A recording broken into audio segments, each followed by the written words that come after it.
Welcome to Working Title Models. For many of us, plastic modeling started as an affordable hobby. A few dollars could buy a kit that introduced us to aircraft, armor, ships, and history. Maybe the kit was not perfect. Maybe the decals were difficult. Maybe the fit was questionable. But the first model created a lifelong hobby. Today things have changed. New model kits can cost $50, $100, or even more than $150. So why are model kits becoming so expensive? Is it inflation? Tariffs? Licensing? Or are the manufacturers simply charging more? Today, on Working Title Models, we're going to look behind the box and examine what actually drives the cost of a modern plastic model kit. We will look at tooling costs, licensing agreements, international pricing, tariffs, Reboxing, and whether America could ever produce plastic models again. Let's get into it.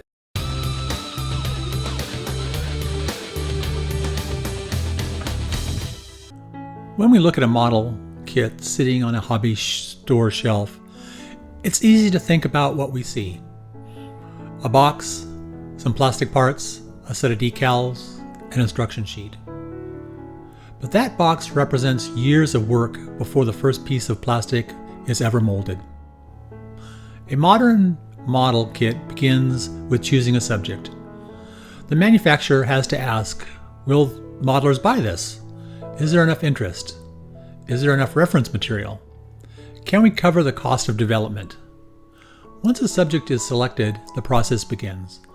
The company needs research photographs, technical drawings, CAD designers, engineers, prototype builders, decal designers, packaging designers, marketing, distribution. Every one of these steps adds cost.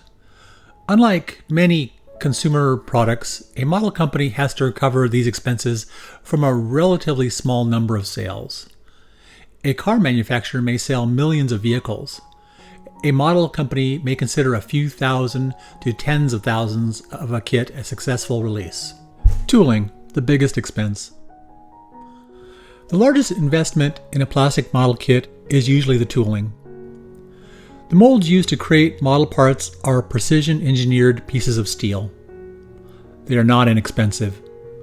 A modern aircraft or vehicle kit may require multiple molds. The main sprues, clear parts, slide molds for complex shapes, separate options for different versions. Before production begins, engineers must decide where should parts separate, how many parts should the kit contain, how much detail can be included, how will the model assemble. Every decision affects both accuracy and cost. For the production cost example we're showing here, I've estimated the development of a new 1/35 scale vehicle and compared it to what it might cost in the United States, Japan, and Europe. These numbers are estimates. They're not actual figures from Tamiya or another manufacturer. Our example puts the initial project at roughly $403,000 if developed and manufactured in the United States, $313K in Japan, and about $352 in Europe. Spread across the initial production round of 10,000 kits, that's approximately $40 per kit in the United States, $31 in Japan, and $35 in Europe. And that's before the distributor, hobby shop, taxes, or profit. Licensing, the cost modelers don't see. One of the biggest changes in the hobby over the last several decades has been licensing. Many older model kits were produced without formal agreements with the original manufacturer. Today, many companies require licenses for the use of aircraft names, company logos, automotive brands, and other trademarks. The argument from these companies is that licensing protects their brand identity. They want control over how their products are represented. But for model manufacturing, licensing adds another expense. The exact numbers are usually confidential, but agreements may include upfront licensing payments, royalties, approval requirements, and marketing restrictions. Even a relatively small royalty can become a becomes significant when multiplied across thousands of kits. And unlike tooling, licensing does not create a physical asset. The company is paying for permission to use the name, trademark, or branding. The taxpayer question. Many famous aircraft and military vehicles were developed through government contracts. Aircraft such as the F-35, F-22, B-52, B-1, and many World War II aircraft were developed with enormous public investment. Some modelers ask, if taxpayers help fund these aircraft, why should a private company charge licensing fees for a scale model? The answer is complicated. The original manufacturer may own trademarks, logos, and brand identity. The model company is not reproducing the aircraft program itself. They're producing a representation of that aircraft.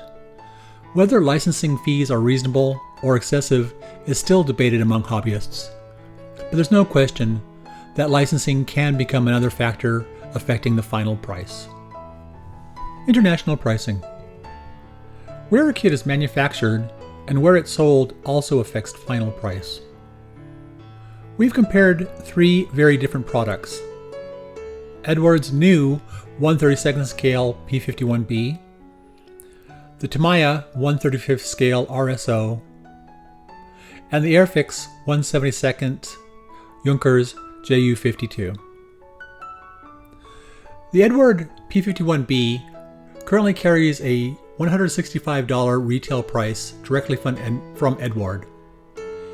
It's an unusual example because it's a premium hybrid product containing injection molded plastic, 3D printed and resin components, photo etch, masks, and a book. The Airfix JU52 is currently at £41.99 directly from Airfix in Britain. These international comparisons need some explanation. German and British retailers' prices normally include VAT. Japanese consumer pricing normally includes consumption tax. American advertised prices generally have the sales tax added afterward. So we need to compare the amount the customer actually pays rather than simply comparing the numbers printed on the shelf. How tariffs reach the modeler. A tariff is usually paid when the product enters an importing country. But that doesn't mean the importer simply absorbs the cost. The importer pays more. That can increase the distributor's cost. The retailer then pays more. Eventually, some or all of that increase can reach the customer. And tariffs don't exist in isolation.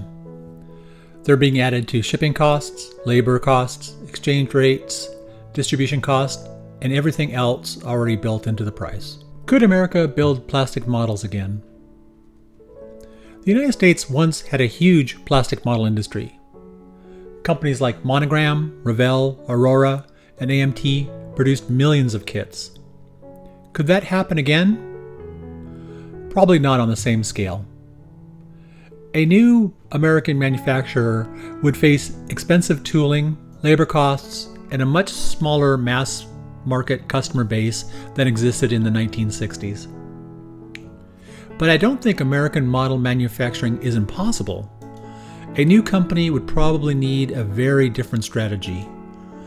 Limited run subjects, specialized aircraft, museum vehicles, American subjects that haven't been well represented, and perhaps, most importantly, combining different manufacturing technologies.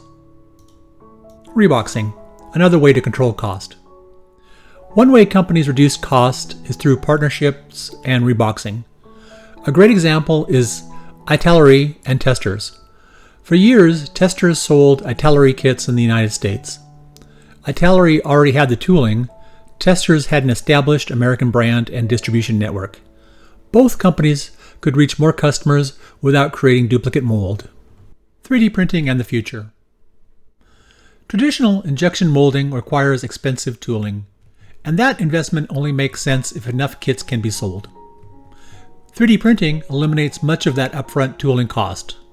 Production is slower, and individual parts can cost more, but manufacturers can economically produce smaller quantities and subjects that might never justify conventional steel molds.